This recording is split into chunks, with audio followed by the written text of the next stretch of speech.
প্রতিবারের মতো এবারেও অ্যানিভার্সারির বেস্ট গিফট দিতে আমার হাবি ভোলেনি। যদিও স্বর্গ খুব ছোট, তাই খুব বেশি প্ল্যানিং আমরা করতে পারিনি।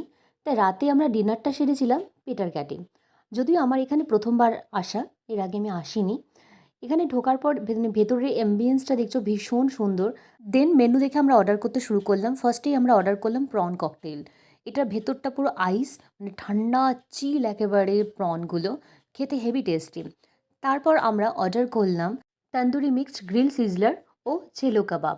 পিটার ক্যাটে এটা তাদের একটা স্পেশাল আইটেম বলতে পারো। আমরা তন্দুরি মিক্সডে দেখতেই পাচ্ছ, এর মধ্যে চিকেন, মাটন, পনির, ফিশ, মাশরুম, মানে কোনো কিছুই বাদ নেই, হেলদি ফুড। তারপর আমরা একটি মেয়নির অর্ডার করি, এটাও হেলদি দেখতেই পাচ্ছ। অ্যান্ড সবশেষে ব্রাউনি অ্যান্ড ফ্রুট সানডে। মানে এটা না হলে ডিনারটা ঠিক কমপ্লিট হয় না, মানে অ্যানিভার্সারিটা কমপ্লিট হয় না। যাই হোক, ডিনারটাও হেলদি অ্যান্ড টেস্টি ছিল আর প্রাইসটাও মোটামুটি রিজনেবল ছিল।